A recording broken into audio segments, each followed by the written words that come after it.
قاتلوهم يعذبهم الله بأيديكم ويخزيهم وينصركم عليهم ويشفي صدور قوم مؤمنين. توسو اغو سره قتال وکي الله رب العزت د توسو په لوس باندې اغوی ته عذاب ورکوي او اغوی به رسوا کی او توسو ته غلبه در نصیب کی او د مؤمن قوم سینې به الله رب العزت یخ کی. ويذهب غيظ قلوبهم ويتوب الله على من يشاء والله عليم حكيم. او د اغوی د زړونو غصه به الله بوزي او الله متوجو کوي اخچو باندې چې چوته خواخه شي. الله رب العزت هر چی شي نه خبر ده او حکیم ذات ته اردو کې ترجمه کوي. قاتلوهم يعذبهم الله بأيديكم ويخزهم وينصركم عليهم ويشفي صدور قوم مؤمنين. تم ان کے ساتھ قتال کرو، اللہ تعالیٰ تمہاری ہاتھوں ان کو عذاب دے گا اور انہیں رسوا کرے گا اور تمہیں ان پر غلبہ نصیب کرے گا اور مومن قوم کے سینوں کو ٹھنڈا کرے گا. وَيُذْهِبْ غَيْظَ قُلُوبِهِمْ وَيَتُوبُ اللَّهُ عَلَى مَن يَشَاءُ وَاللَّهُ عَلِيمٌ حَكِيمٌ. اور مومنوں کے دلوں کے غصے کو لے جائے گا اور اللہ تعالیٰ توجہ فرماتا ہے جس پر چاہتا ہے اور اللہ تعالیٰ جاننے والا ہے، حکمت والا ہے. پدغه آیتونو کې قاتلوهم يعذبهم الله بأيديكم، الله رب العزت صحابه کرام زیت اجمعین ته دا فرمایي چې توسو د الله دغه دخنو سره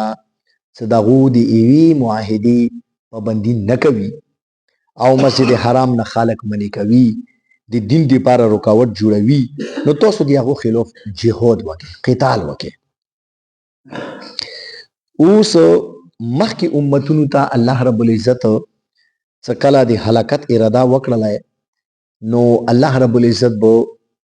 هغو ته د طوفان په ذریعې د زلزلو په ذریعې او مختلفو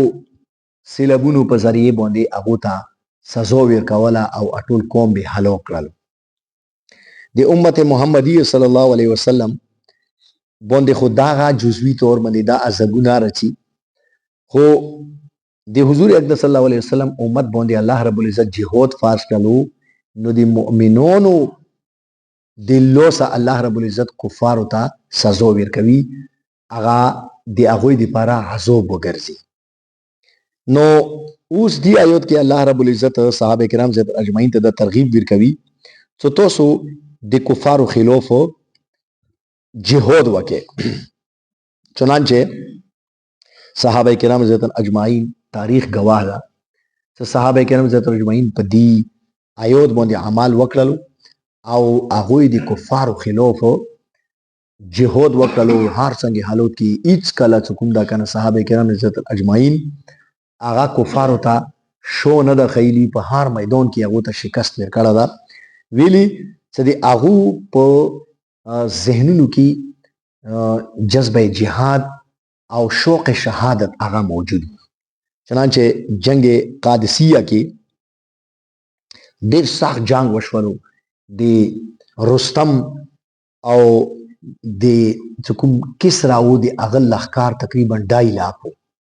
او مسلمانان به مشکل 36 هزار. نو مسلمانانو د هغوی خلاف ډیر بې جګړې سره جنگ وکړلو. ایوي موقع کې دا حضرت سعد ابن ابي وقاص رضی الله تعالی عنہ د دغه لښکر مشر، نو حضرت سعد ابن ابي وقاص رضی الله تعالی عنہ چټه وته کمانډ کولو او صحابه کرام زیت اجمعین لګیاو جنگ کولو. دو چټه نه داسې په چک ځای وته نوستو او هغه نه ننداره کوله د لښکر، ځکه چې دو دی ملیکی دنیر ختلی، نو دو چې کوم دا کنه بیا داسې په چټ دا نمونه پروت وو او دی ځای نه داسې هغه کوله داسې چک غنې غونډې غنې وه، په هغې غونډې ځان ته خیمه لګولي وه، هغې خیمې نه د میدان جنګ ننداره کوله. نو هغه لښکر چې کوم ده که نه مختلفو هغې زمانې کې به چې کوم میدان کې جنګېدو هغو به مختلفو ګروپونو کې تقسیم کړي وو، منځ کې به بېله کسان جنګېدو، هغې څنډې ته به بېله، شمال طرف ته بېله، جنوب طرف ته بېله، داسې. نو دا یو سیټ چې کوم ده که نه یوې مرچې لښکر ته باندې ډیر زیات دباو راغلل ځکه چې دغه کام و هغه زغ ډیر 2 लाख تک 36000 تک هغه بیا په مختلفو ګروپونو کې تقسیم کینو چې راسي نو یو باندې دباو راغلل او هغه خلک په ورسته کې دوشول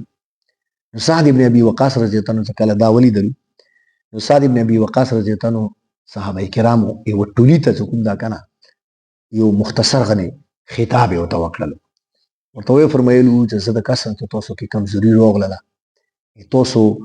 په نیتونو کې لکه فارق راغله ده تاسو کې لکه بزدلی پیدا شوله خود غرضی در کې پیدا شوله ایمو مقصد خو کوم دا کنه هغه د زمکو فتح کول نه دي او نو مو مارګ نه ډریګو مو به الحمدلله جنت ته ځو نو صحابه کرام زده اجمعین په زړه کې کوم دا یو نوی ولولا پیدا شوله هغه نه بعدي کوم دا کنه کله برید ته په وکړلو ضروري ځکه نه کوم دا کنه د روس سمرت بنیم لا کا فوج ته منډه ورکړه هتیون ورکیو هتیون او عزت په پوچول نو صحابه کرام زده اجمعین ته الله رب العزت دیږي کې ګوره ورته فرمایي چنانچه دیږي کې الله رب العزت علامه فخر الدین رازی رحمت الله علیه دیږي کې وا د سي عجيبه غني نقطه بیان کړی دا هغه فرمایي چې ګوره دیږي کې الله رب العزت صحابه کرام زده اجمعین ته د جهاد کولې 15 فائدې ورګڼلې دي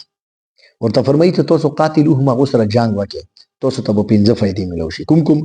يعذبهم الله بأيديكم یو خو به تاسو په لوس باندې کفارو ته سزا ملو شي دویم ويخزهم هغوی به رسوا شي ذلیل بشي وینصرکم علیهم الله به تاسو ته غلبه درکړي درې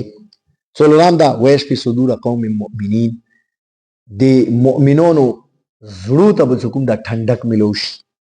ويذهب غیظ قلوبهم او د تاسو زړونو کومه غصه ده هغه به بس سړه شي هغه به ختم شي اوس دا 15 فائدې وته ګڼلې دي علامه فخر الدین رازی رحمت الله علیه فرمایي چې ګوره د جنگ فائدې خو نورا ډېری لکه مثلا دا سمول غنیمت په لوس منی دي شي مثلا دا څو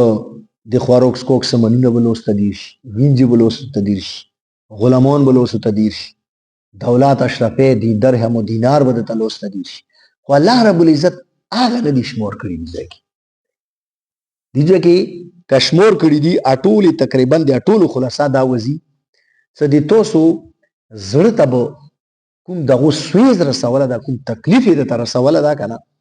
هغه تکلیف په تاسو بدلا واخله اوس الله رب العزت فرمایي چې دا صرف دا خبره وته ویلي بیان کړی دا چې تاسو کوم تکلیف تاسو ته دغه در کړه دا دی هغه بدلا به تاسو واخله او د تاسو ژوندونو کې کومه غوسه دی هغه د پاره دا بس آبا سلاش فرمایي چې دی واجه دا غلا چې د عربو په مزاج کې کوم دا کنه هغه غیرات ډیرو نو کفرون خو دغه ته قسم تکلیفونه رسول ډېری والی وو ډېری بې ذاته کړي وو ډېری رسوایي ورته ویل کړي وي ډېری د ښځو بې ذاتۍ ډېری د سړیو بې ذاتۍ په دغه هغه باندې کش کول رکش کول نو د هغو په زړونو کې چې کوم دا که نه اټولو نه زیاته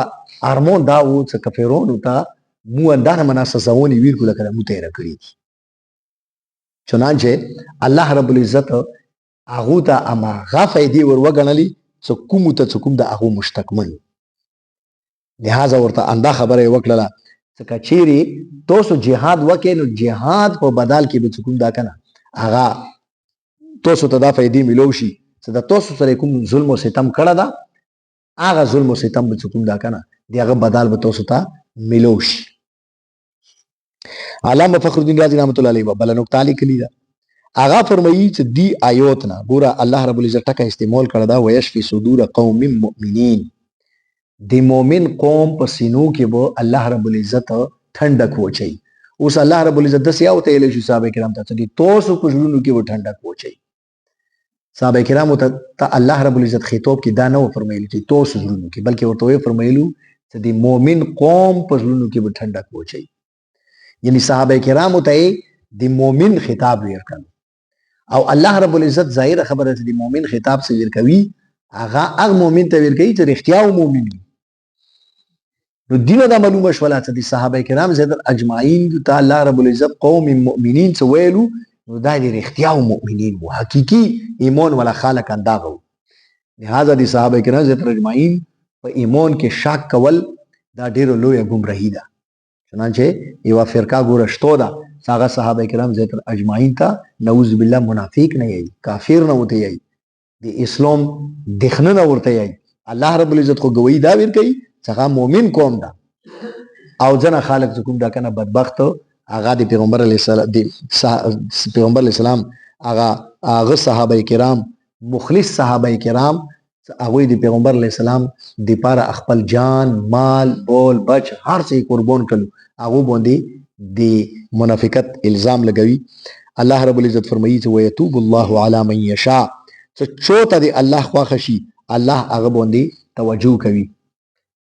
نو مطلب دا شای شو چې کني الله رب العزت بو د جهاد په بدل کې د تاسو ګناهون یا یتوب الله متوجه کیدل نه مطلب دا شای دا چې الله به د تاسو توبه قبول کړي، کومي خطاونه تاسو نشوي دي هغه به الله رب العزت تاسو ته اټولي معاف کړي.